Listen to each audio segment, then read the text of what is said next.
أعوذ بالله من الشيطان الرجيم. بسم الله الرحمن الرحيم. الحمد لله رب العالمين، والصلاة والسلام على سيد المرسلين وعلى آله وصحبه أجمعين. رب اشرح لي صدري ويسر لي أمري واحلل عقدة من لساني يفقه قولي. سبحانك لا علم لنا إلا ما علمتنا إنك أنت العليم الحكيم. ولا حول ولا قوة إلا بالله العلي العظيم. Kitab Isyahul Afrah, muka surat 20. Muka surat 20 bagi yang ke-16 daripada bawah.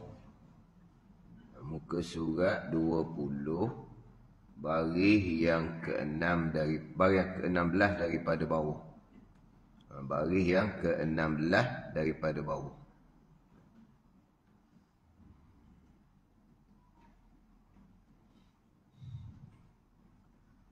Qala al-muallifu rahimahullahu ta'ala wa nafa'ana bi'ulumihi amin.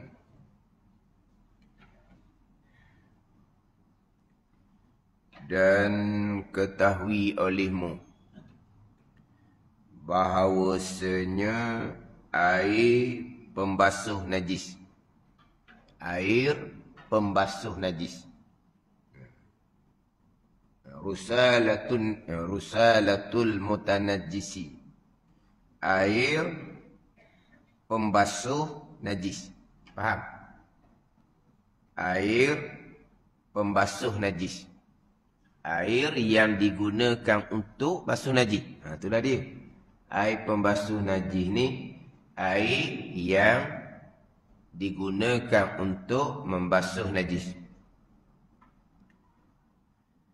Ketahui olehmu bahawasanya air pembasuh najis itu suci. Air pembasuh najis itu suci. Suci ia kemudian daripada suci tempat yang dibasuh akan tempat. Qaid dia, syarat dia, jika tiada berubah ia air pembasuh najis dan tiada bertambah timbangan air pembasuh najis, kemudian daripada bercerainya daripada barang yang ada dahulunya, tiada bertambah ni, kemudian daripada diiktibarkan, dikirakan kadar yang diisap, isap ke hisap, isap ni cakap Terengganu tau. Isap agak banyak sikit, isap. Dia dengar isap, S-A-P tau. Kalau B jadi isap pula, kira. Isap. Kalau kita agak hisap. Kau dok sekarang ni, air itu akan meresap ke dalam tempat yang najis. Kalau tempat yang kena najis itu umpama pakaian, jadi makna air yang terhisap, air yang terhisap di kain yang kain yang kena najis, nanti isap. Dia hisap tau. H-I-S-A-P, hisap. Macam gitu. Hisap. Ni isap. Tak apalah tulisan Jawi.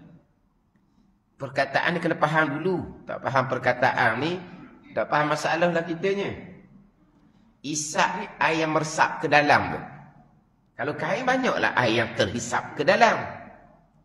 Kita hisap ni, kita hisap sendiri, kita segok sendiri gitu dah. Hisap. Macam orang hisap air dengan straw tu.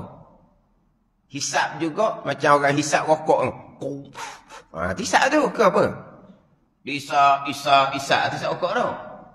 Dia pun gok, dia telan habis. Kenyang dia. Dia tak telan, dia wui pada orang. Hisap. Dia pun beri ke orang. Batuk orang. Busuk baju orang. Itu apa? Hisap lah tu. Hisap rokok. Sebab apa? Diseduk. Tu kata diseduk rokok ni.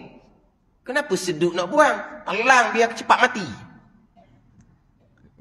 Hisap. Lepas tu hembus kepada orang. Tak kira lah orang tu budak ke apa dah peduli. Dia buat bodoh gitu je. Bodoh je. Dan sebenarnya orang hisap rokok ni cerdik ke bodoh? Tak apalah tu. Dia buat bodoh je. Dia hisap. Dia pun hembus. Lepas tu pergi kanan tu. Undang-undang ada semula ni 10,000 kena kalau kedai. Kena bayar segera. Tidak masuk lokap. Sebab apa? Dia orang kaya. Dia hisap biar dia bayar 10,000. Hisap. Seduk. Ni air yang terhisap. Mana air yang terhisap? Tidak panggil gitu. Kan dia basuh kain. Maka sebahagian air itu sudah terhisap. Kau panggil apa? Yang sudah terserap. Kayak gitu. Itu maksud dia lah. Faham maksud dia sebab air ni akan kalau basuh lantai tu tak ada lah air terhisap. Sebab lantai tak ada apa-apa pun. Kalau basuh pakaian. Mesti air sebahagian sudah terhisap. Kalau kita kata sudah terserap. Gitu. Sudah terhisap, terserap. Kemudian daripada iktibar kaki kodoh yang diisap. Yang diisap oleh tempat yang dibasuh akan dia. Dan kadar barang yang keluar daripada cemar-cemar yang suci. Air pembasuh najis ni, maka dinama akan air itu mustakmal.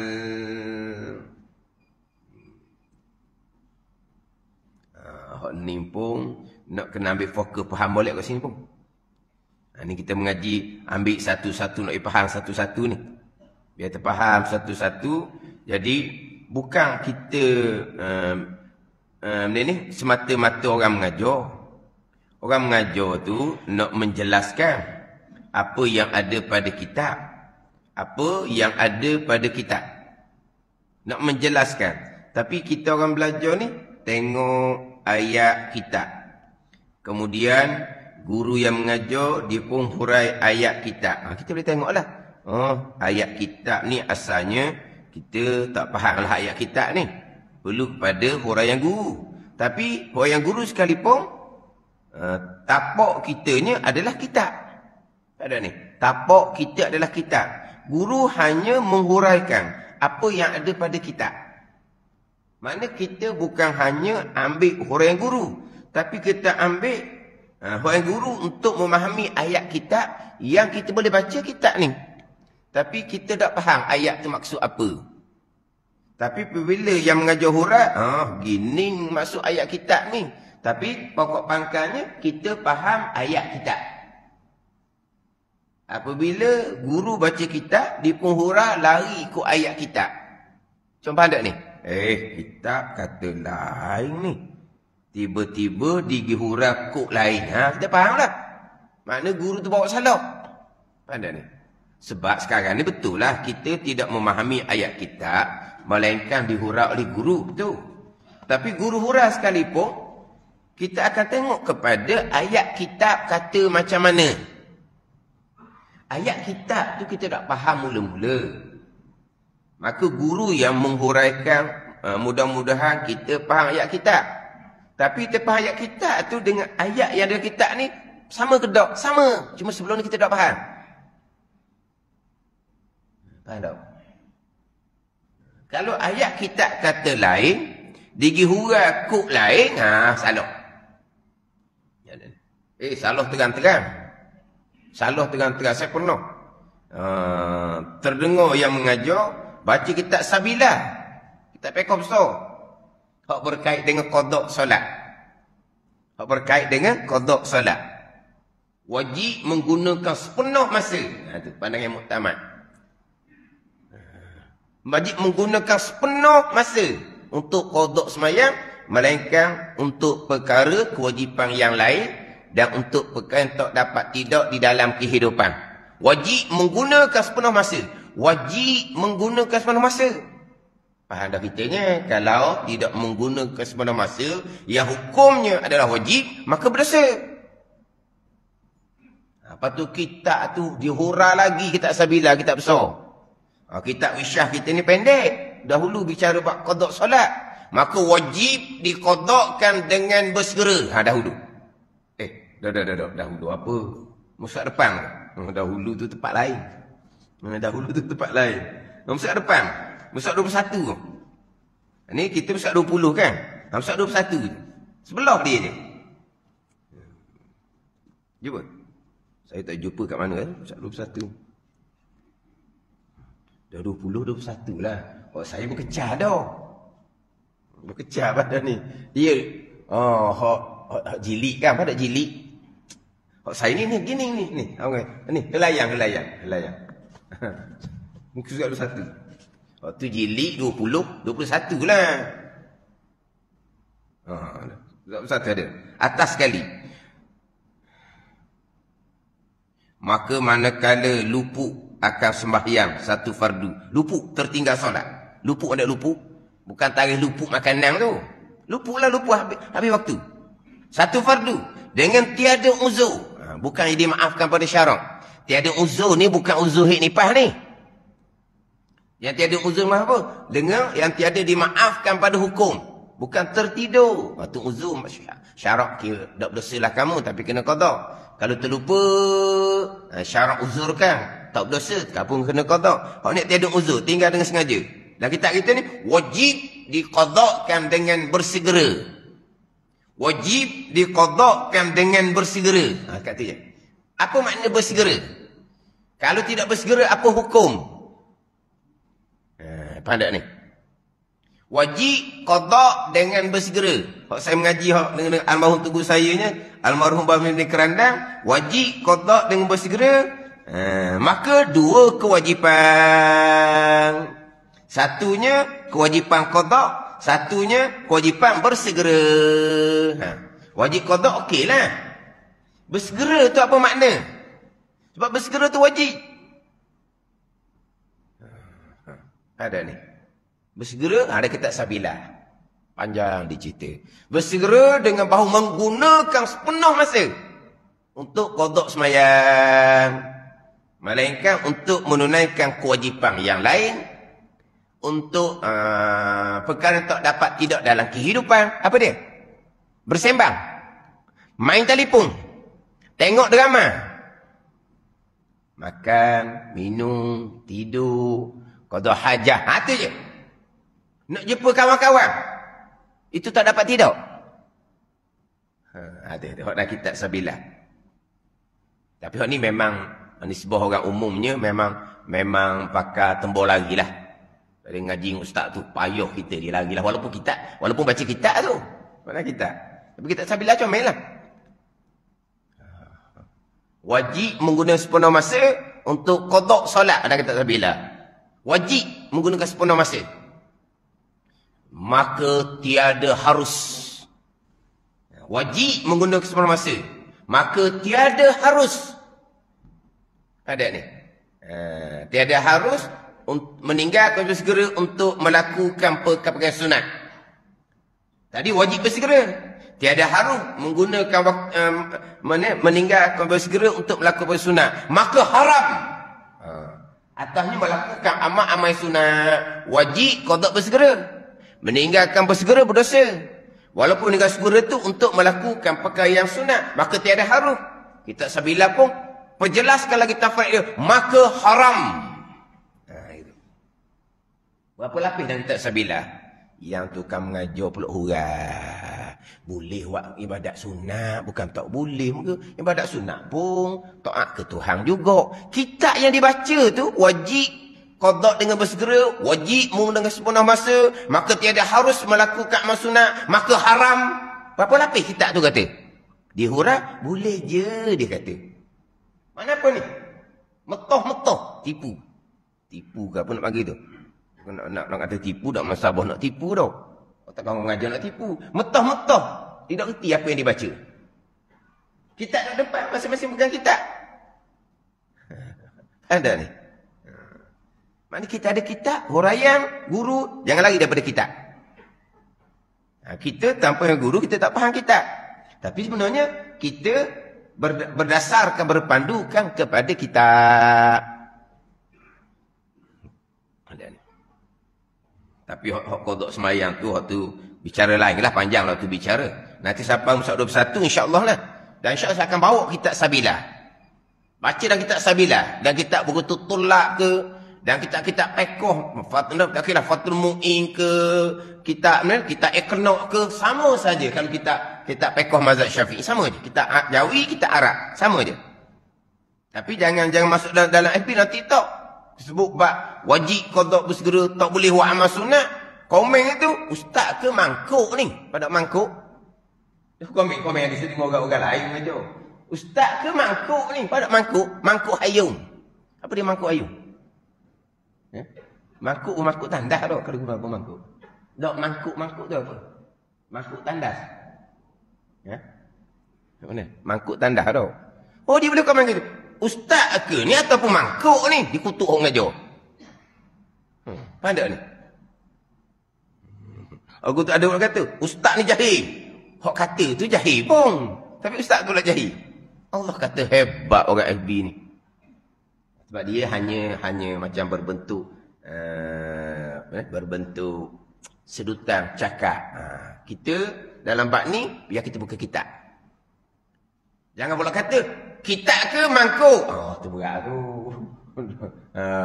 Tu tak pernah betul lah tu. Tak pernah betul sangat lah.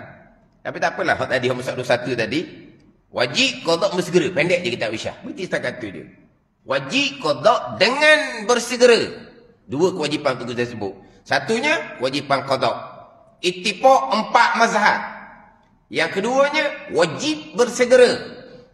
Pandai wajib bersegera? Kalau meninggalkan kewajipan bersegera, apa hukum? Meninggalkan kewajipan bersegera, apa hukum? Makruh, gitu. Oh, tinggal wajib makruh. Ada tak belajar? Wajib ni apa? Ma yusabu ala fi'lihi wa yu'aqabu ala tarkih kan? Faham tak? Bunyi Arab sikit. Bunyi Melayu mana? Wajib.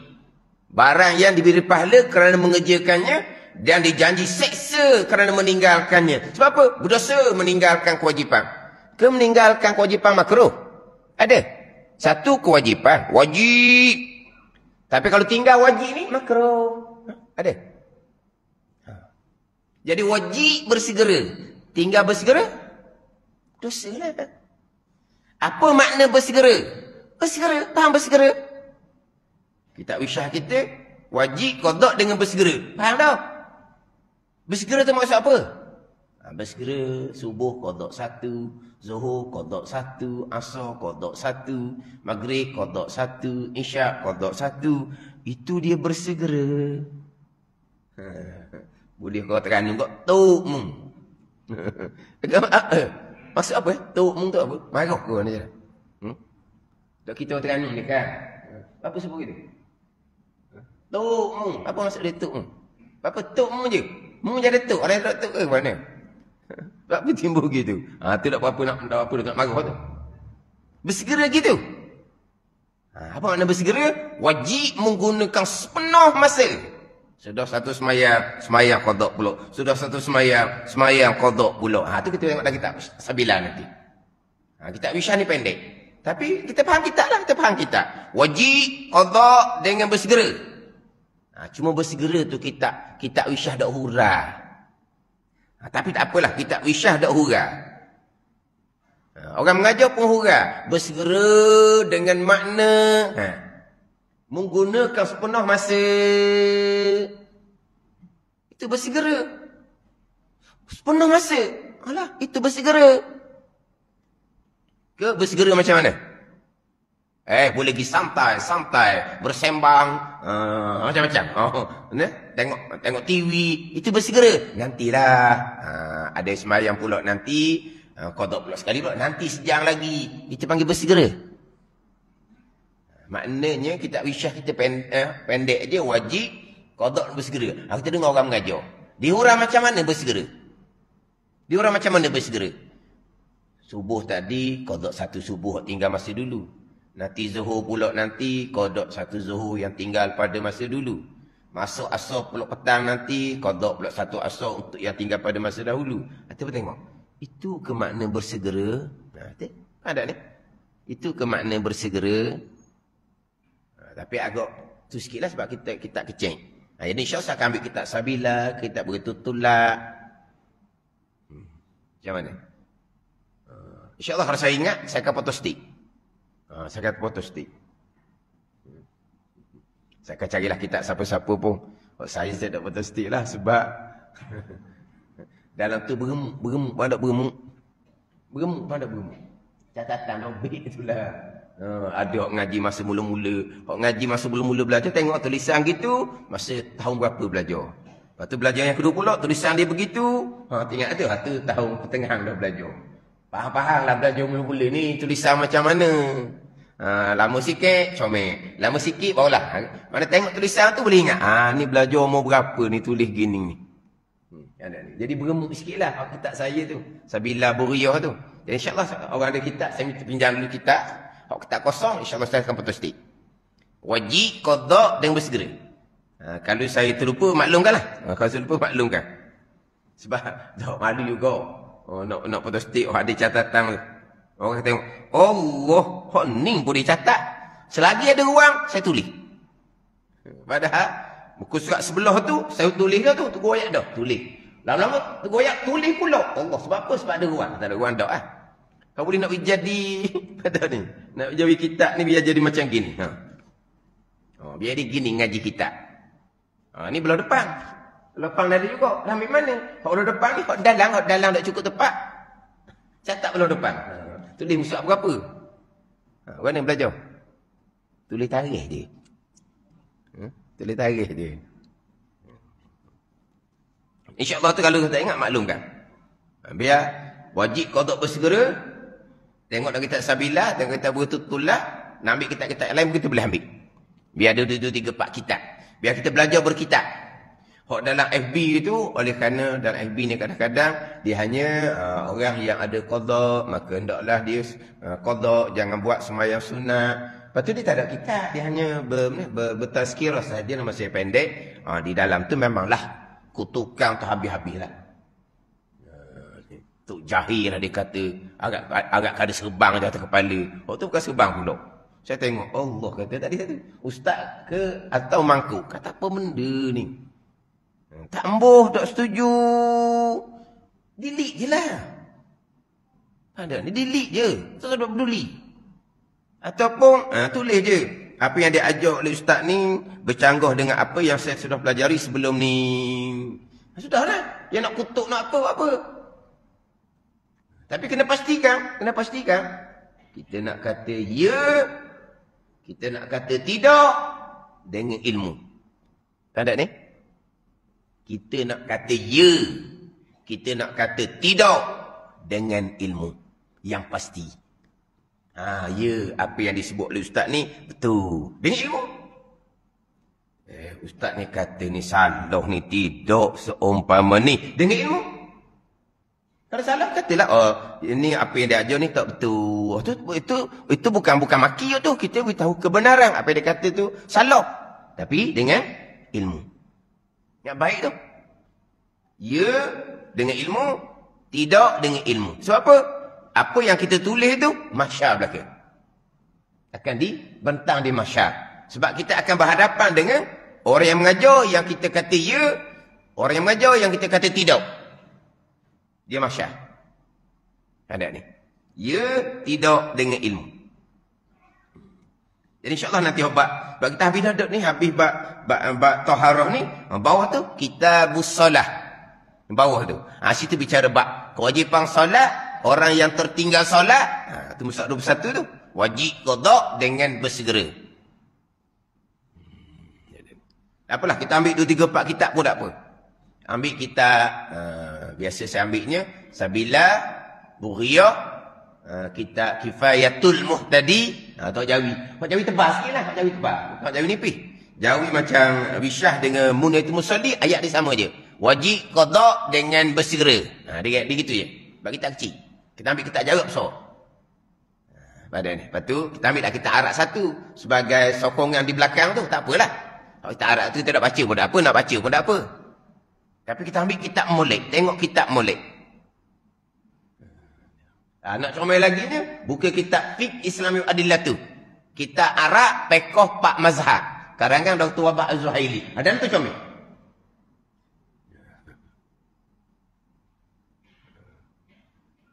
Dia dalam tu tajuk dia, Qada'ul Fawaiti Fauron. Tak silap gitulah ayat kitab dia. Itu maksud dia. Atau dia. Mana qada' semaya luput dengan segera. Segera. Nanti saya tengok. Mungkin kalau perlu kita ambil kitab. Kau tu stick juga. Tulis, ambil selayan dia je. Tak baca pun tak apalah sebagai panduan kita. Tengok pada kitab. Tengok pada kitab. Saya nak sebutnya kita ni berkitab. Kita baca sendiri, kita tak faham. Yang mengajar, yang tolong menghuraikan. Tapi, yang menghuraikan, jangan lari daripada ayat kitab. Melainkan, hak dalam kitab ni, ini satu pandangan dalam mazhab Syafi'i. Tapi pandangan ni bukan pandangan yang muktamad. Pandangan boleh nyatakanlah, tak apalah. Kan ada ni. Cuma jangan macam tadi. Wajib qada' bersegera. Maka tiada harus melakukan amal sunat. Maka haram. Nanti dia hurah. Boleh buat amal sunat. Boleh tukar hurah. Yang tukar dengar pula. Senyap je. Tanyalah. Tu kitab kata apa tu? Maka tiada harus. Tiada harus. Faham tak? Haram tak? Tak. Dijelaskan lagi. Maka haram. Mana pada tu? Tiada harus. Haram tu le je. Tapi diperjelaskan lagi. Jadi dia hurah. Boleh. Patut yang belajar. Ustaz kita kata tiada harus. Kita kata haram. Yang ustaz kata harus tu kenapa pula? Ni doa tu kan dengar. Kita ada depan masalahnya. Bukan kita Sabila. Bukan kita Wisyah. Kita kecil Kita Sabila. Bawa kita Sabila. Berat beg tu. Orang puan kali kalau beg tangan tu tak ada muat kita Sabila tu. Kena beg suku no. Kita Sabila ni tebal ni. Tak Jawi. Baca-baca maka boleh nak buat amal sunat dia kata. Sambil-sambil qada' sama, sunat sama, qada' sama, sunat sama. Ni kan banyak orang ajar gini. Itu orang ngajar ceramah je. Hak ni baca kitab yang terang-terang kata maka tiada harus, maka haram.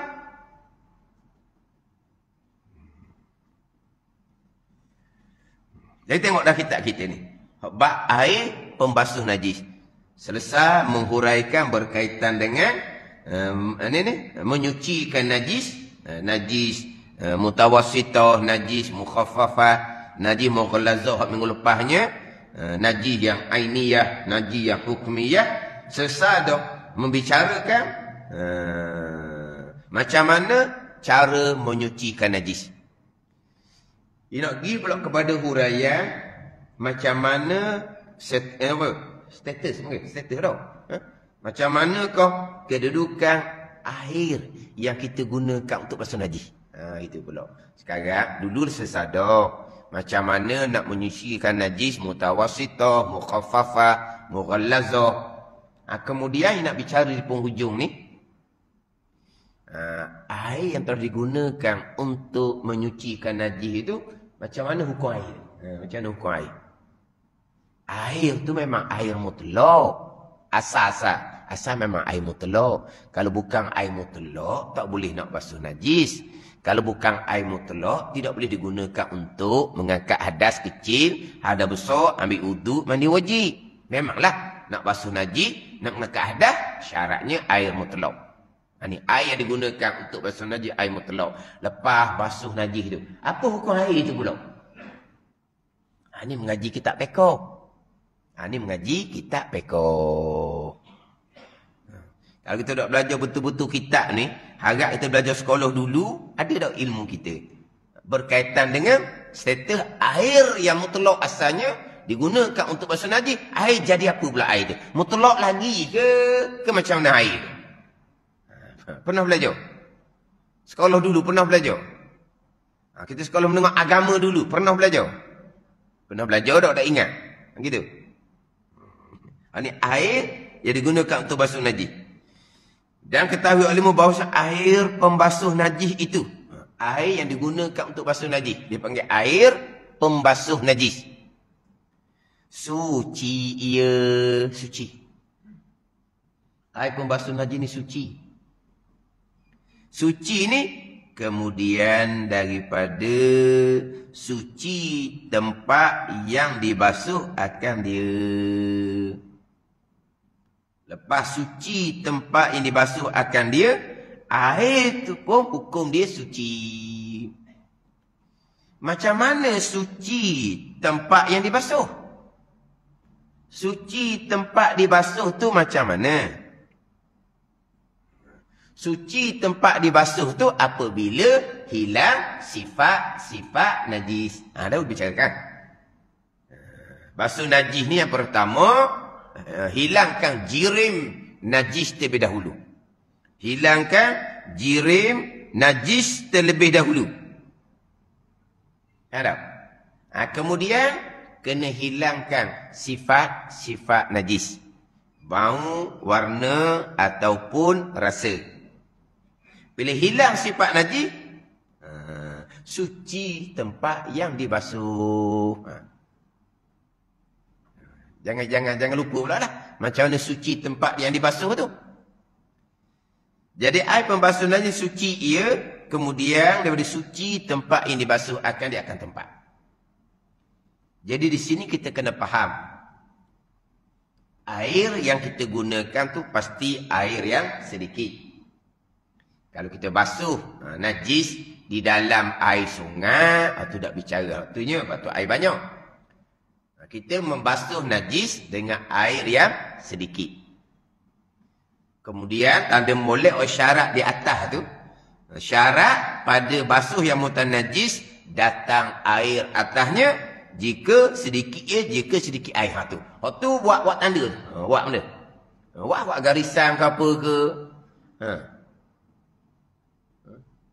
Kalau boleh pindah-pindah. Kalau boleh pindah ni macam komputer tau. Dia ambil, dia naik, dia letak lain. Ni nak pindah macam mana ni? Kalau hak jenis komputer kan dia boleh ambil tu, dia pun letak lain. Ini hak syarat atas. Syarat pada basuh yang mutanajis, yang kena najis, datang air atasnya. Jika sedikit air. Datang air. Ni yang baik. Datang air. Ni je nak kita sebut. Datang air. Datang air tu cucur ke, jiruh ke, datang air. Jangan air menanti. Sebab air tu sedikit. Air menanti ni boleh air sungai. Air sungai banyak. Pakaian kita najis. Kita pun datangkan pakaian najis ke dalam air sungai. Tak ada isu sebab air banyak. Jadi mana apa tu? Air sungai tu didatangi oleh pakaian yang kena najis. Air banyak. Air banyak. Faham tak ni? Adapun kalau air itu sedikit, didatangkan najis, otomatik air itu akan dihukumkan najis. Jadi sekarang ni, syarat basuh najis kita lengkapkan. Air yang sedikit datang ke atas tempat yang kena najis. Kita bicara sekarang ni, air yang datang ke atas tempat najis. Air itu air mutlak, suci lagi menyucikan. Air mutlak, suci lagi menyucikan. Ketika air tersebut berada di tempat najis, jirim sudah tidak ada. Jirim wajib dihilangkan. Air berada di tempat najis. Air sedikit. Air sudah berhubung atau bersentuh dengan najis. Apa status air itu dulu? Hak ni dicerita. Kemudian daripada suci tempat yang dibasuh. Atau di penghujung. Di penghujung. Air pembasuh najis ni suci. Kemudian daripada suci tempat yang dibasuh akan dia. Itu beres dah di penghujung. Kita ambil di awal. Kita ambil di awal. Contoh macam mana? Najis atas lantai. Najis atas lantai. Mana kata kalau ada tahi ayam contohnya, yang pertama wajib hilangkan jiring dia. Ambil tisu. Tisu lah sekarang ni. Sok kabur tak ada dah. Kan ada lagi sok kabur. Ada dah dah. Nak bungkus apa-apa berbayar sekarang ni. Tak ada sok kabur dah. Jadi kena ambil sabuk. Sabuk lagi lama dah tak adanya. Mana apa ni? Ambil tisu. Tisu. Kita ambil tisu, hilangkan tahi ayam di lantai. Ataupun di lantai itu budak kencing. Ambil tisu, lapkan, keringkan air kencing di lantai. Itu yang pertama yang kita bicara dahulu.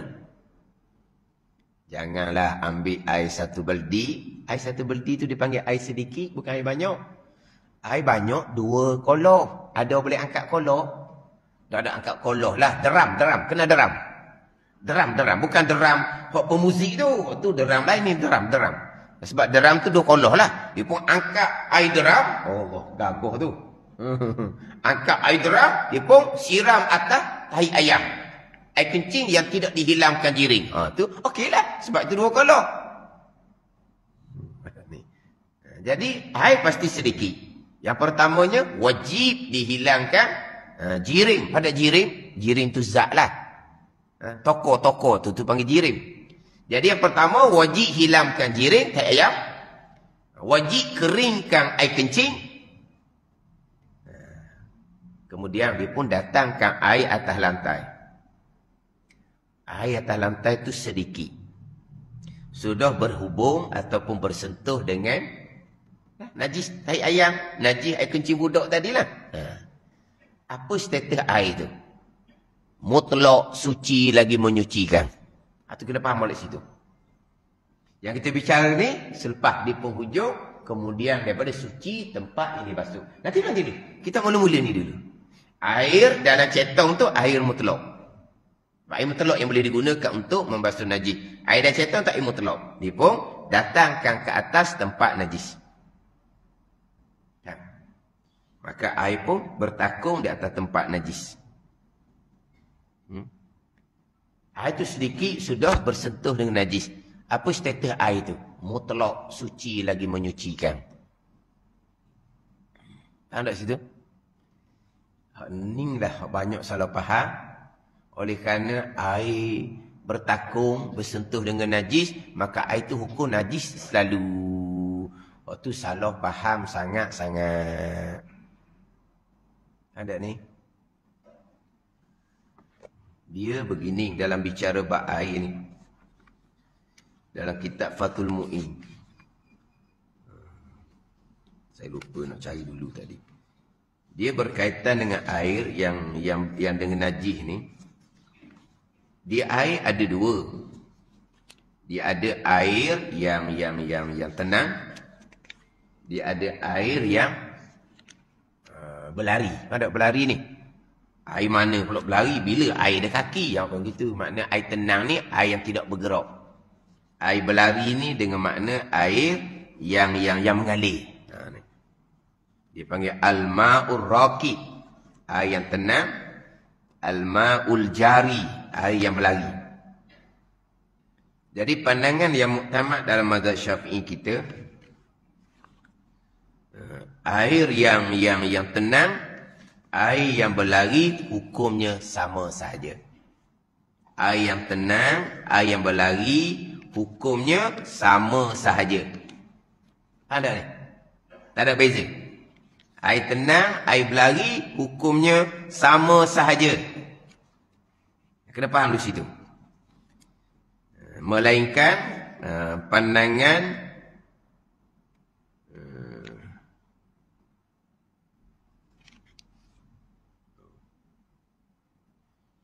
ni hak dalam kitab Fathul Mu'in. Wal jari karakidin. Dan bermula air yang berlari ialah seperti air yang tenang. Air yang berlari, air yang tenang sama je hukum dia. Sama hukum. Faham tak? Sama ada air itu berlari ataupun air itu tenang. Jadi begini. Air banyak tak ada isu lah. Sebab dia tidak akan jadi najis melainkan berubah. Air yang sedikit. Air sedikit ni, apabila jatuh najis ke dalamnya, automatik najis. Walaupun tidak berubah. Walaupun air itu berlari. Macam mana air berlari? Dia tempat perhiasan. Air itu mengalir. Dia gerokkan dengan mesin ke dengan macam mana, air itu bergerak. Tapi air itu sedikit, tak sampai 2 kolong. Tapi air itu bergerak. Tiba-tiba jatuh tak cicok ke dalam. Air berlari itu sama je hukum dengan air yang tenang. Air sedikit, maka jadi najis. Ada ni. Dia tak ada beza. Dok sekarang ni, air yang mengalir, air yang sedikit tu dia duduk diam. Bukan air yang berdi, sedikit jatuh tak cicok. Sekarang ni, air dalam bekas perhiasan ni, digerakkan dengan mesin tu, air tu sentiasa bergerak, bukan air tu diam. Tapi jatuh tak cicok, sama saja. Bila air tu sedikit, najis. Air tu berlari, tak kira. Tak kira. Air tu tetap hukum najis.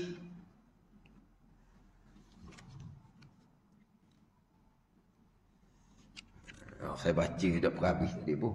Wa fil qadimi la yanjusu qaliluhu illa la yanjusu qaliluhu bila taghayyurin wa huwa mazhabu Malikin.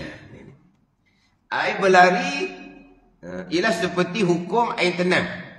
Dan pada qaul yang qadim bagi Imam Syafi'i. Qaul qadim bagi Imam Syafi'i, la yanjusu qaliluhu, tidak jadi najis oleh sedikit air berlari. Air sedikit tapi air itu mengalir. Tak jadi najis bila taghayyurin, dengan tidak berubah. Wa huwa mazhabu Malikin, itu pandangan mazhab Maliki, sama dengan pandangan mazhab Maliki. Kenapa air itu sedikit tapi dia berlari tak jadi najis? Hak dalam i'anahnya dikuwatihi, kerana kuat dia air berlari ni. Air berlari ni kuat. Dia gitu. Jadi gini. Pandangan muktamad mazhab Syafi'i, air yang tenang dengan air berlari sama saja hukum dia.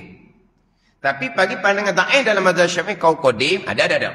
Kalau air sedikit itu berlari, jatuh najis, berubah ke tak najis sebab air bergerak. Dia kira begitu. Air sedikit dah bergerak. Dia ada beza. Kalau air sedikit tu air berdi, tenang je, jatuh najis lah walaupun tak berubah. Tapi kalau air tu sedikit tapi air tu bergerak, jatuh najis ke dalam dia, tak ada najis selagi tidak berubah. Itu qaul qadim, itu pandangan ta'in. Pandangan muktamad sama. Jadi air yang tenang, air yang berlari, kalau dia sedikit jatuh najis ke dalamnya, automatik najis.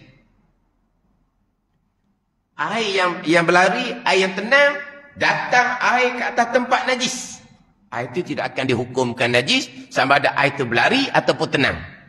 Anda faham situ? Sekarang ni, air datang ke atas tempat najis. Ni, di lantai ni. Air datang di dalam lantai. Air itu berlari ke tenang? Air itu tenang. Sebab air bertakung. Air tenang tu, sama je. Kalau kita datangkan air pakai cerek, kita pun air tu sentiasa je mengalir, kita tidak hentikan tuang air cerek, sama je hukum dia. Air tenang, air berlari, sama je hukum dia. Kalau najis datang ke atasnya, jadi najis automatik.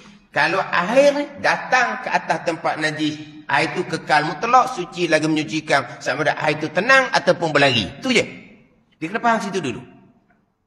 Nampak mudah pun tak kena gaya sining lah. Jadi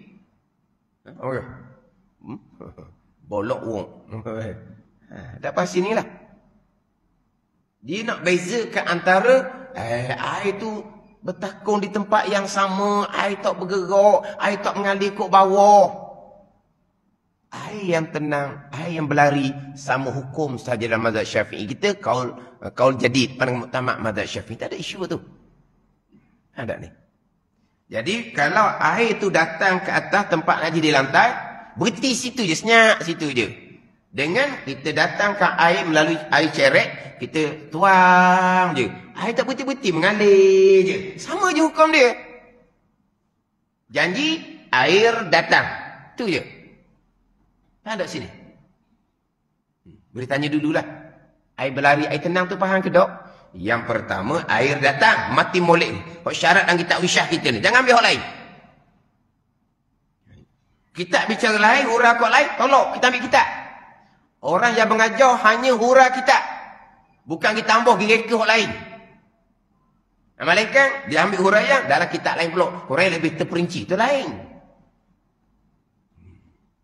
Ada ni. Ambil ayat kitab. Ayat kitab mana kau sebut basuh najis? Bilas.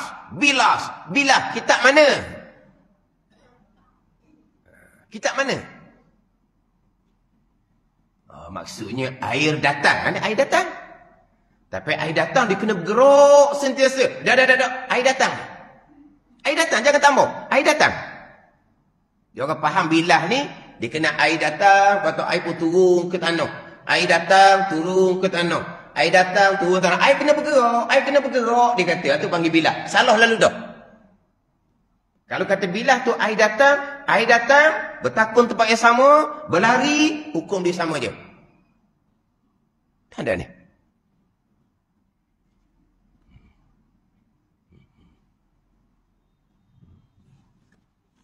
Dia jadi payuh tu, payuh kerana salah di awal tu. Kemudian pula yang bawa seumpama pula bukan orang biasa-biasa. Kalau saya baca tadi dah kitab Fathul Mu'in. Wal jari qarakidin wa fil qadimi la yanjusu qaliluhu bila taghayyurin wa huwa mazhabu Malikin. Fathul Mu'in. Air yang berlari ialah seperti air yang tenang, sama je hukum dia. Yang beza hukum ni, pada kata dalam mazhab Syafi'i, dah air berlari lain hukum. Air berlari kuat. Kalau air tu bergerak, jatuh najis ke dalam dia. Tak najis. Air tu sedikit, air bergerak, tak najis. Najis datang ke atas dia. Dah najis. Sebab dia kuat, sebab dia bergerak. Selagi tak berubah. Itu pandangan ta'in. Jadi pertama, air yang berlari seperti air tenang. Sama je. Maknanya kalau bilah tu, kalau kata datang air, lepas tu kena turun ke bawah, turun tanah. Kalau air tu ada tempat yang sama tak panggil bilah, buang perkataan bilah. Kita ambil perkataan datang air atas tempat najis. Sudah. Lepas air tu datang tempat najis, air tu bertakung, tenang. Air tu bergerak ke bawah. Sama saja hukum dia.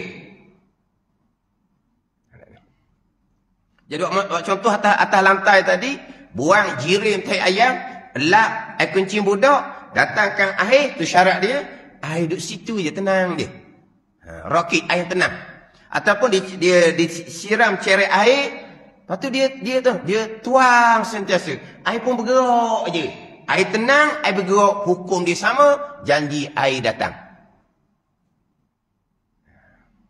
Maka air yang berada di tempat najis ni, sama ada tenang ataupun bergerak, apa hukum air tu? Mutlak, suci lagi menyucikan.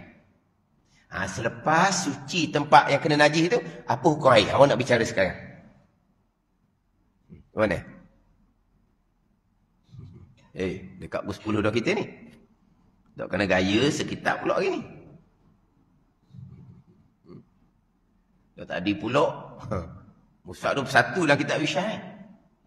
Cerita dah juga sikit-sikit. Tak apalah. Nak peringatkan kita orang belajar, kita ada kitab. Panduan kita kitab. Guru hanya menghuraikan maksud ayat kitab. Lepas tu dia seeloknya kitab masing-masing peganglah. Kitab masing-masing pegang. Kalau kita faham begitu, air datang, kemudian berada tempat najis, sama ada tenang ataupun mengalir, hukumnya sama. Maka mudahlah nak faham, mesin basuh. Kenapa jadi kecoh? Kerana ada yang mengajar kata, air berada tempat yang sama. Tak keluar ikut lubang kok bawah. Dia nak suruh tebuk lubang kok bawah. Tebuklah. Dok, dia kata masalah sekarang, air tu bertakung. Air tu bertakung, memang air tu datang. Air mesin basuh memang datang. Tapi masalah sekarang ni, air datang tak syarat datang daripada atas. Janji datang. Atau contoh yang saya baca, yang dah kata Fadul Mu'in, kita nak basuh najis dalam mulut tu, kita datangkan air. Datang air gini ke? Datang air gini? Datang daripada bawah ni. Ke macam mana? Gusi kita berdarah. Kita pun nak sucikan mulut kita. Kita pun datang air. Air datang daripada bawah ke daripada atas? Daripada bawah. Tak ada masalah. Air datang daripada atas. Air datang daripada sisi. Air datang. Tak ada masalah. Itu mesin basuh. Isu yang timbul kecohnya pula. Air bertakung di tempat yang sama. Mana apa ni? Air tenang. Air tak berlari. Air tak keluar kut lubang kut bawah. Itu isu. Jadi najis lah. Itu pun orang nak. Tu yang disusung.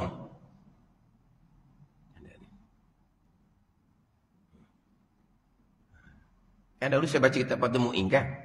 Dan kitab Fadul Mu'in lepas bicara air datang ni. Bicara berkaitan macam mana nak basuh. Mulut yang najis. Nak macam mana mulut najis? Datangkan air walaupun daripada bawah. Daripada bawah ni datang. Masuk dalam mulut. Lepas tu dia pun komo. Sekarang ni air dalam mulut tu 2 koloh ke? Pening nak jawab tau. Ustaz nak pun 2 koloh. Lah. Lepas tu air bukan berpusing tempat yang sama. Kan kita komo kan? Betul? Apa masalah? Sama macam basuh. Dah kita Fadul Mu'in comel dah. Dia punya permasalahan nak basuh najis dalam mulut. Kalau faham air tu kena bergerak, tak boleh berhenti, dia tak boleh masuk air dalam mulut gitu. Dia kena masuk wayar getah. Dah masuk air getah dalam mulut, masuk. Lepas tu air buka kuat-kuat. Betul. Air masuk turun, masuk keluar, masuk keluar, masuk keluar. Dia nak mesin basuh gitu. Masuk keluar kat bawah, masuk keluar kat bawah. Sekarang nak basuh najis dalam mulut, kena masuk air getah, masuk keluar, ngang gitu. Kita tak ajar pun gitu. Lepas tu macam mana kita ajar? Ambil air daripada bawah ni. Komo, hilang dah sifat warna darah. Sebab kita ludah dah masa tu, kita ludah. Air dia pun putih dah. Dah suci lagi ke mulut kita yang najis dengan darah tadi dengan kita ludah. Nak suci najis ni dia kena air mutlak. Air liur bukan air mutlak. Sekarang gusi kita berdarah. Ayat tu jangan kata gigi berdarah. Gigi tak berdarah, mesti berdarah. Jadi pun ludah. Jernih jernih pula. Mana putih dah air liur. Tak ada darah. Suci dah mulut dia? Dah. Sebab nak suci najis air mutlak. Air liur air mutlak. Dah. Jadi mulutnya masih lagi dihukumkan najis. Dia telang air liur hukumnya haram. Sebab air liur masih dihukum najis. Dia pun nak bersihkan mulut macam mana kita. Mana? Masuk air. Kalau kita Fadul Mu'in. Lepas tu, berkomo. Air masuk daripada bawah. Tapi dia kira air datang. Air sedikit berada di dalam mulut yang sama. Dia pun kocok. Okey. Lepas tu pun ludah. Ludah tu, darah pun tak ada dah sifat najis. Mulut dia hukum suci. Suci tempat yang dibasuh. Pada ni. Air yang diludah tadi tu panggil apa? Air mustakmal. Ada ni. Ketika dia duduk kocok dalam mulut dia tu, berkomoh lah. Ketika dia berkomoh dalam mulut dia tu, air tu belum lagi berpisah dengan mulut dia. Masa dia tengah berkomoh tu, air tu kekal. Mutlak. Suci lagi menyucikan. Sebab dia masih berada di tempat yang sama. Sebab dia belum berpisah lagi daripada mulut yang najis. Mana dia berkomoh tu, kita katalah 20 saat, 30 saat dia berkomoh, kita kata. Air masa tempat berkomoh tu, air mutlak. Ada ni, air mutlak lagi panggil. Bila air tu diludah, berpisah air daripada tempat yang dibasuh, mulut disuci, air yang berpisah tu, dia akan dipanggil air mustakmal. Tapi masa dia berkocok dalam mulut tu, air mutlak. Tapi kita faham tak? Air sedikit, dia berpusing tempat yang sama. Apa beza dengan mesin basuh? Yang kedua kita Fadul Mu'in yang saya baca dulu. Bekas yang kena najis. Bekas yang kena najis. Jirin najis sudah tidak ada. Macam mana nak sucikan bekas tu? Dia pun datangkan air ke dalam bekas. Lepas tu nak macam mana? Dia pun kocok bekas. Pada kocok, kau panggil apa? Goyang. Inilah kocok lah. Kau panggil apa? Kocok bekas. Dia kocok-kocok bekas. Ketika air buat dalam bekas tu, tak berubah air sebab dia sifat najis dia dalam bekas tu. Jiran najis dia sudah buang habis dah. Masa air dalam bekas tu, air tu kekal mutlak. Kekal mutlak dalam bekas tu. Maknanya, hilang sifat najis dia bekas. Suci tempat najis tu, air tu dia pun curah kemudian. Air tu pun berpisah daripada bekas tempat najis asalnya. Air tu dipanggil mustakman. Tapi dia kocok dalam bekas tu, air yang sedikit. Berada pada yang sama. Kena tebuk bawah berdi, bawah bekas. Kalau faham air kena masuk keluar, tak ada gitu. Nak macam mana? Bekas tu tungging, pada tungging, lingkup bekas tu, tembok wayar getah. Tembok, air masuk keluar. Adakah kita ajar gitu? Tak, nak buat gitu pun tak apa. Tapi kita tak ajar gitu. Dengan semata-mata air dah bekas, lepas tu kocok, hilang sifat najis dia bekas, buang air tu, bekas hukum suci, air hukum mustakmal. Tapi nak cerita macam mana? Air berada di tempat yang sama. Cuma kocok dalam beldi bekas tu saja. Dah apa beza dengan mesin basuh? Dah kita faham pekoh. Ni dok ni. Satunya air sedikit, memang air sedikit. Yang keduanya, isunya air bertakung. Air bertakung, air berlari, hukumnya sama, janji air datang. Air bertakung, kemudian bersentuh dengan najis. Betul lah, betul najis. Jadi najis, air, dah, sebab air datang. Air bertakung di tempat yang sama. Bertakung, tenang, berlari, hukum dia sama. Berlari macam mana? Mungkinlah berlari dengan makna air masuk mesin basuh, bawah tu air keluar. Tu bakal berlari bagi dia. Kau macam mana? Air masuk mesin basuh, bawah tu buka lubang dia. Buka lubang. Mana air masuk keluar. Dah. Sama saja. Air masuk, diam dalam mesin basuh. Air masuk, lepas tu keluar ke bawah. Sama saja. Air tenang, air berlari, hukum dia sama. Janji air datang. Air tu kekal mutlak, suci lagi menyucikan.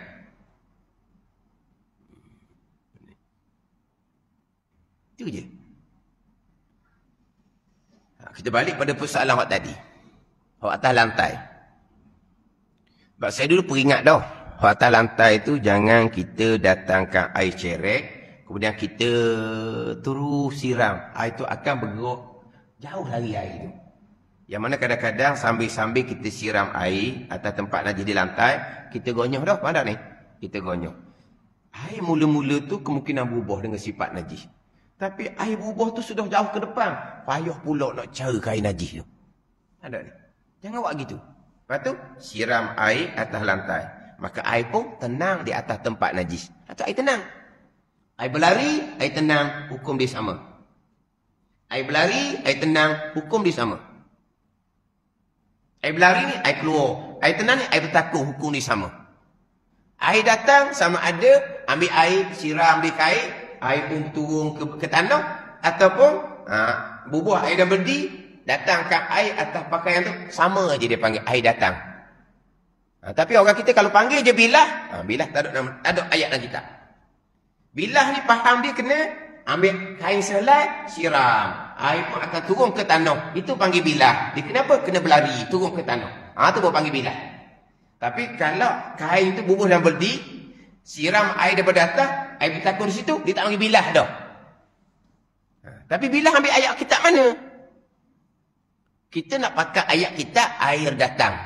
Air datang, turun ke tanah. Air datang, bertakung berdi, hukum dia sama. Hukum dia sama. Janji air datang. Berlari dengan mana pun berlari. Kita ambil air sehelai, kita pun datangkan air pun turun ke tanah. Datang air turun. Itu panggil air berlari. Sama hukum dengan kita letak kain dalam berdi, air datang ke atas kain yang yakin najis. Air datang ke atas kain yang yakin najis. Air datang, air pun berada tempat yang sama bertakung. Air berlari, air tenang, hukum dia sama, janji air datang. Jadi kalau ambil perkataan bilah dengan makna ambil selah kain, siram, air mesti turun ke tanah, baru panggil bilah. Ada pakai perkataan tu. Kita nak hanya air datang. Sama ada berlari turun ke tanah air tu, bertakung berdi, sama saja hukum dia.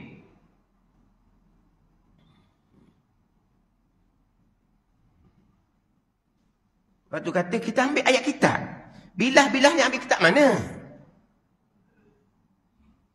Cuma saya baca kitab Idaman Penuntut tu, air datang, dia kata cucu, jiru, dia kata orang utara panggil air lalu. Dia nak tukar makna tu lah, air datang, air lalu. Dia faham air lalu nak air kena bergerak. Dah. Air datang. Jiru ke, cucu ke, jiru cucu lah air datang. Air dalam berdi. Pakaian najis, yakin najis dalam berdi. Air datang. Air cucu. Air jiru. Tak apalah. Patut air tu bergerak ke, bertakung ke, air berlari, air tenang, sama hukum. Itu je. Tapi ayat kitabnya, air datang. Cucu jiru, tu letak nama letak macam mana pun. Nak letak panggil bilah, letaklah. Tapi, kena faham molek. Bilah di mana air datang, kemudian air tu kita datang ke atas kain yang yakin najis, turun tanah ke, ataupun bertakun dan berdi ke, sama je hukum air berlari dengan air tenang. Ini pemahaman kitab. Ini pemahaman kitab. Dan tidak saya nafikan, ada juga yang saya belajar sebelum ni, huraian dianya, air itu kena bergerak, tadi berhenti. Itu salah pemahaman, tak betul. Air berlari, air tenang, al-jari karakidin. Air yang berlari ialah seperti air yang tenang, sama hukum. Jadi sekarang ni, najis atas lantai, jiran najis buang belah kedah, kita pun datang ke air. Jangan biar air itu mengalir. Payah jadi air itu akan bercampur dengan najis pun, berada di tempat najis. Bertakung. Sebab pernah orang belajar pondok bahas ni. Orang belajar pondok bahas. Dia bahas bab mesin basuh. Jadi apabila bicara bab najis atas lantai, dia orang belajar ni. Najis atas lantai, kita pun buang jiran najis, samalah, itu cara dia. Kemudian datangkan air. Datangkan air, begitulah cara dia nya. Kemudian air pun bertakung di tempat yang sama. Okey je. Lepas yang kau ni tanyalah. Kalau air bertakung tempat yang sama, okey kamu kata. Dan macam mana dengan air bertakung dalam mesin basuh yang kamu kata dah okey? Dia ni sama-sama belajar. Sebab kawan dia kata mesin basuh dah suci. Ngaji pondok. Kawan dia kata mesin basuh dah suci. Sebab air bertakung. Ini salah faham ni. Kan air bertakung.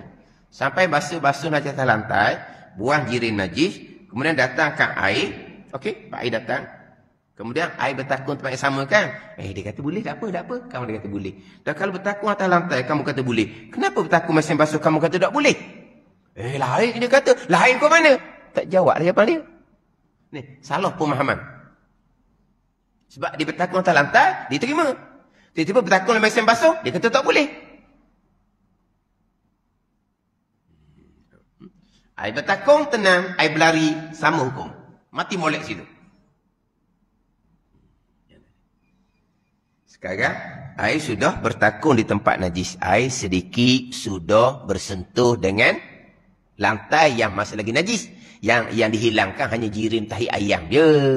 Yang dikeringkan hanya air kencing budak je. Latar tu najis. Tahi ayam tak ada lah. Tapi bau tahi ayam? Ada ni. Mestilah ada lagi. Tapi maknanya apa? Lantai tu masih lagi najis. Jadi macam mana air yang bertakung ni, air yang bertakung ni bersentuh dengan najis di lantai. Air sedikit ni, air datang. Macam mana air tu? Jadi najis tak? Air tu bukan kata nak dia najis. Air tu mutlak, suci lagi menyucikan. Sebagaimana sebelum air tu bersama dengan tempat najis. Itu je. Air tu mutlak yang bertakung di lantai. Sama juga. Pakaian yang yakin najis. Letaklah mesin basuh. Air datang, air bertakung. Jadi air sedikit sudah bersentuh dengan pakaian yang yakin najis. Jadi macam mana air? Ada orang salah faham, air najis lah dia kata. Sebab sudah bersentuh dengan pakaian najis. Kalau dalam hak najis, jadi najis lah air. Apabila air jadi najis, dia akan menajiskan pakaian suci yang lain. Dia kata air itu najis. Air itu mutlak, suci lagi menyucikan. Mustakmal apa tidak najis kat mana? Ini jadi menyusahkan ni. Salah. Sekarang dalam mesin basuh tu pakaian yang yakin najis. Air datang. Bertakung, air tak sampai 2 kolom. air yang sedikit sudah bersentuh dengan pakaian yang yakin najis. Air itu macam mana? Mutlak, suci lagi menyucikan. Sebab belum berpisah lagi daripada tempat yang dia nak basuh najis. Air mutlak itulah yang akan menyucikan jadi lantai. Air mutlak itulah yang akan menyucikan najis di pakaian yang yakin najis. Air mutlak lah, bukan air sabun. Air sabun bukan air mutlak. Tapi kalau air sabun tak apalah. Kali pertama, kali kedua air mutlak dah. Kali ketiga air mutlak dah. Tak ada masalah tu. Jadi air yang sedikit, yang sudah bersentuh dengan najis, air itu tak akan dinajis. Tapi jangan ada jirim, jangan ada jirim. Kalau jirim ada tempat lain pula. Kalau jirim ada, tahi ayam tidak dibuang, air kecil tidak dilapkan, air pun datang ke atas jirim tahi ayam.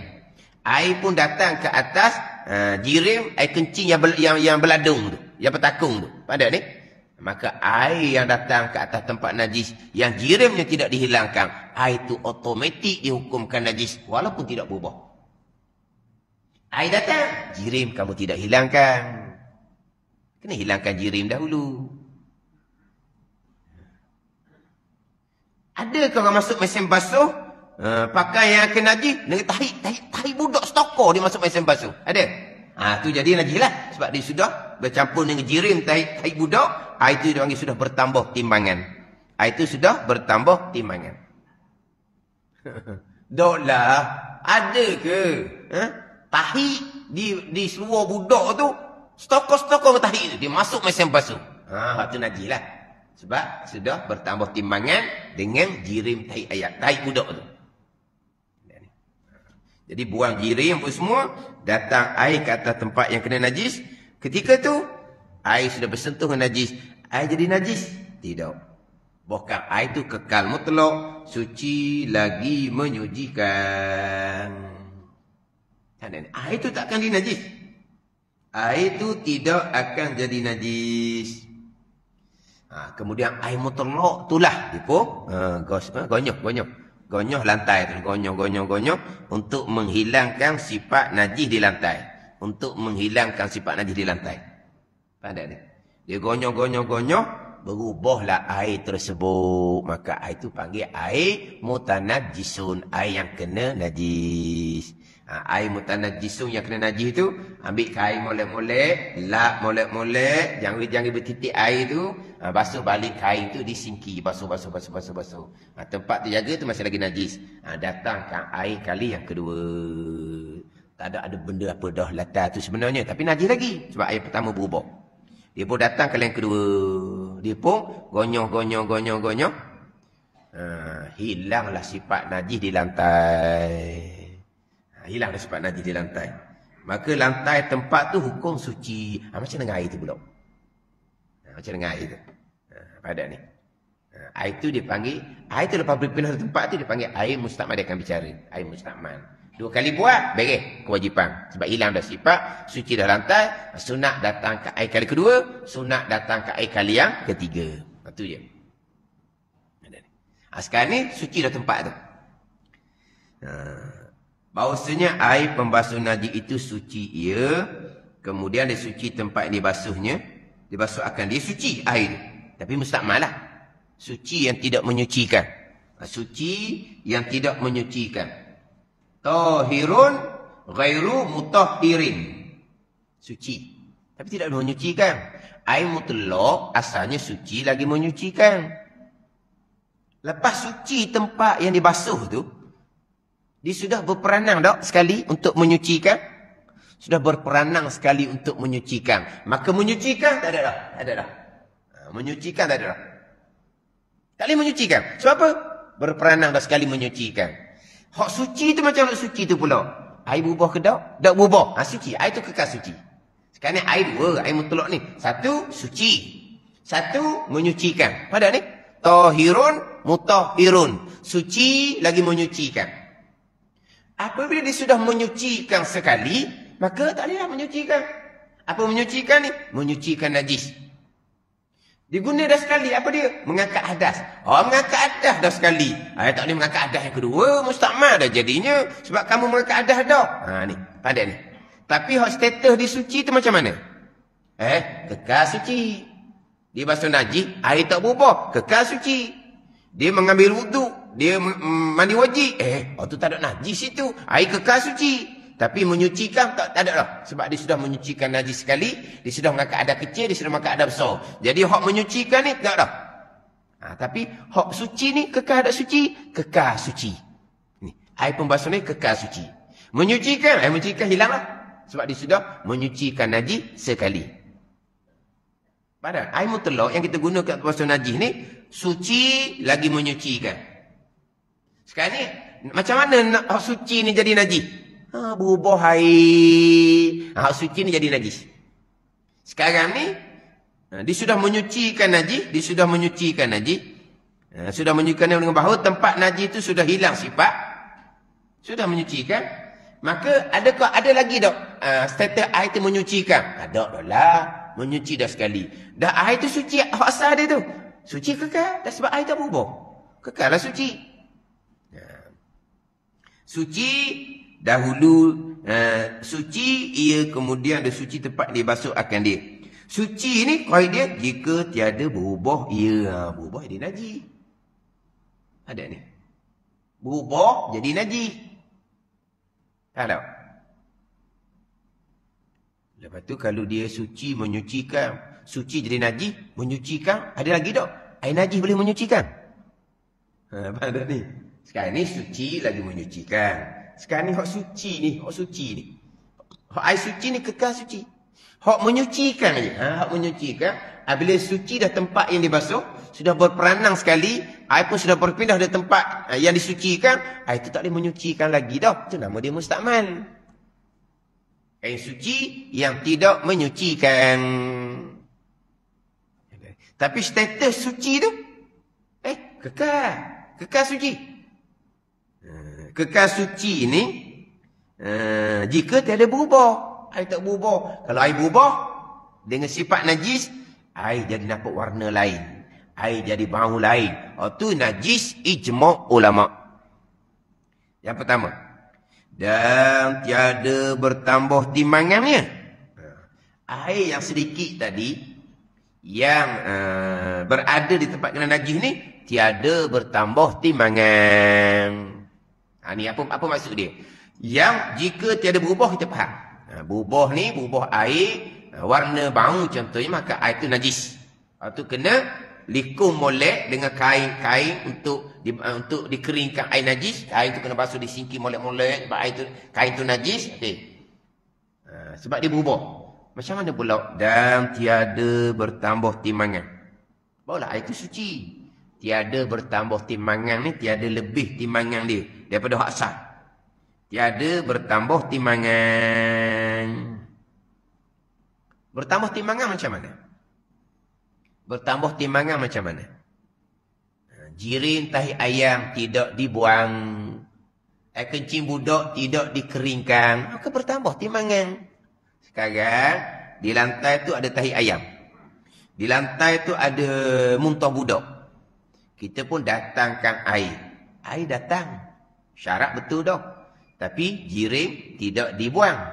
Apabila air tu datang, satu cetong ke, satu beldi ke, bersama di lantai tu ada jirim tahi ayam, jirim muntah, air kencing yang berladung yang tidak dikeringkan, bertambah tak timbangan air? Bertambah. Automatik air tu najis walaupun tidak berubah. Ada ni. Bertambah timbangan apabila jirim najis tidak dihilangkan.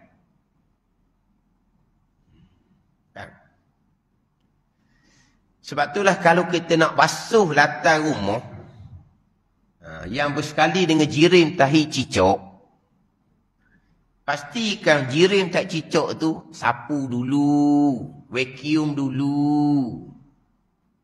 Jangan dengan air tu bersekali dengan tahi cicak. Air yang berada di lantai tu, 2 kolah ke? Tak 2 kolah. Lepas tu bertambah tak timbangan? Bertambah timbangan. Bertambah timbangan pening. Siapa pula nak timbang? Tak suruh timbang. Bukan kata basuh rumah, satu rumah dengan tak cicak, tidak disapu, tidak di vacuum kan? Duduk muka pintu Tadi kita timbang dah. Air yang kita siram atas latar kita timbang. Kamu taruh di pintu kita timbang pula. Tak ada kerja buat orang itu.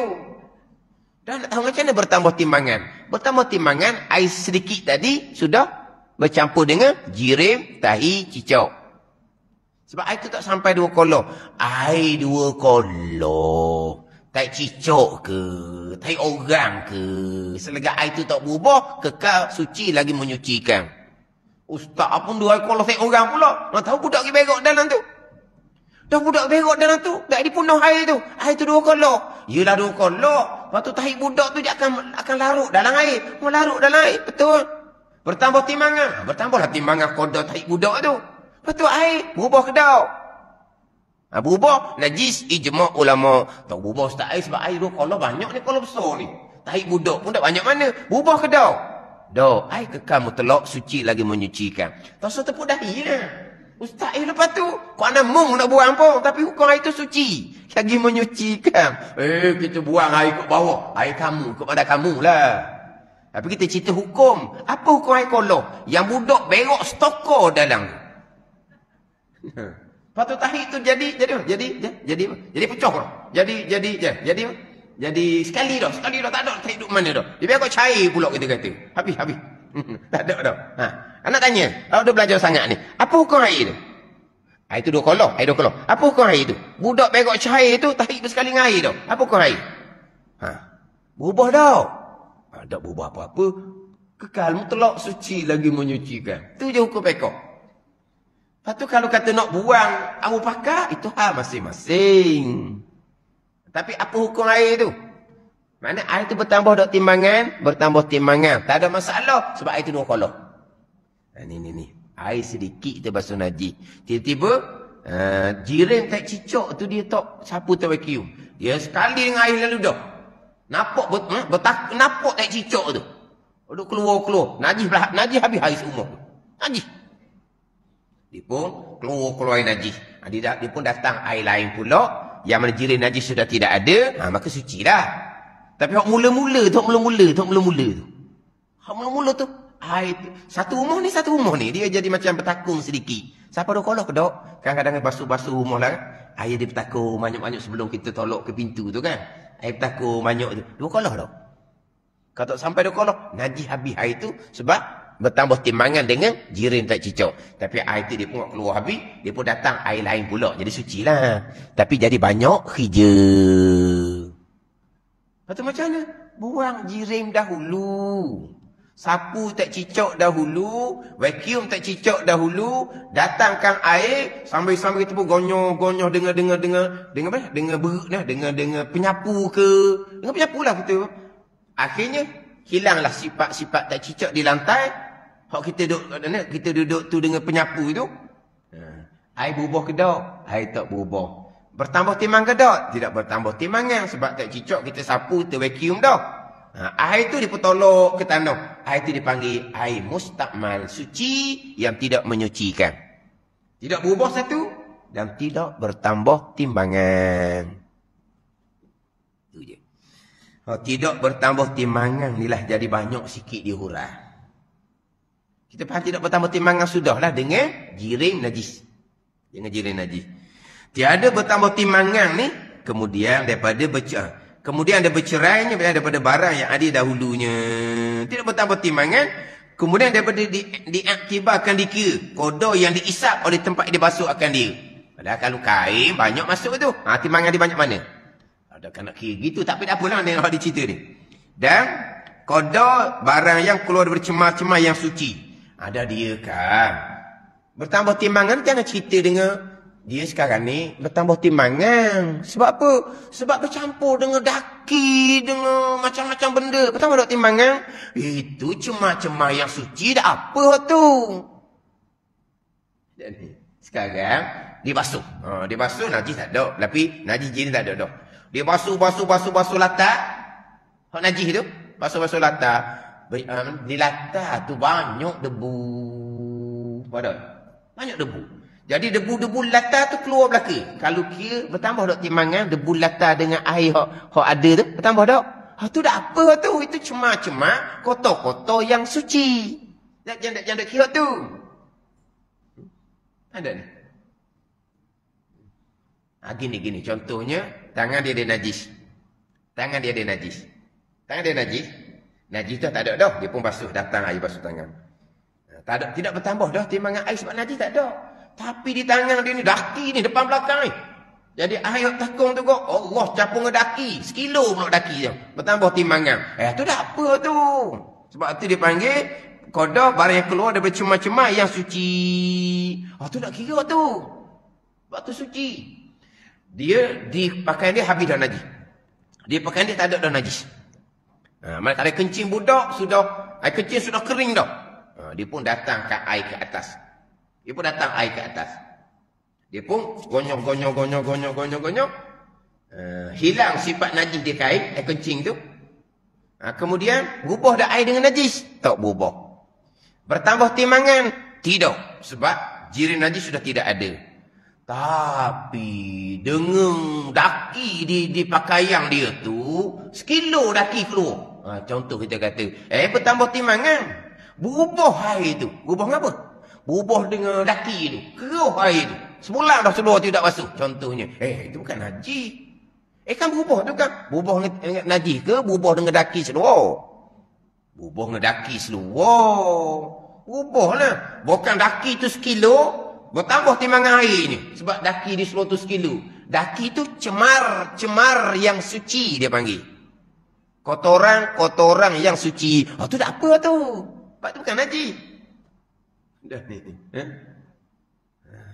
Maknanya air tu apa hukum air? Maka dinamakan air tu musta'mal. Sama dah lah. Ini basuh pakai najis. Kalau basuh seluar kotor, busuk sebulan dia pakai. Orang tak betul pakai seluar sebulan ni. Buat contoh pun melampau dah. Seminggu sudahlah, seminggu pun tak ada. Kita letaklah seminggu. Allah, seminggu dia balik seluar dia busuk bangor. Seluar dia mana busuk bangor? Busuk kohong. Faham busuk kohong? Busuk bangor, busuk kohong tak kira lah. Busuk sangat-sangat. Seminggu dia pakai. Nak masuk lautan, buat kerja. Pakai seluar tu lah dia seminggu. Balik, ke bini dia. Ni seluar ni. Dan seluar abang ni kecil ke tak? Kecil tak pernah. Najis tak ada. Tapi dua dah berjauh. Wak dah bang. Bang seluar tu. Najis ke tak? Tak. Hak ni tak sangat kira lah. Dibubuh air satu berdi. Bubuh air dulu.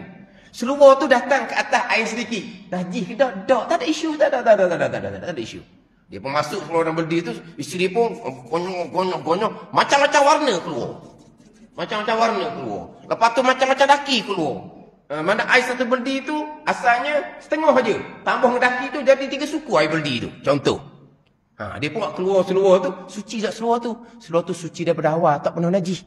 Macam mana air dan berdi tu? Kekal mutlak suci lagi menyucikan boleh ambil semayang. Sebab apa? Bukan najis. Jangan pening pula. Kekal mutlak air tu. Tadi seluar tu datang ke atas air. Seluar tu kotor bukan najis, tak ada masalah. Lepas tu kita gonyok keruh air. Keruh dengan cemar yang kotor bukan najis. Bertambah timbangan dengan daki. Daki bukan najis, kotor. Lepas tu macam nak air dan berdi tu? Mutlak, suci lagi mencucikan, sah ambil semayang.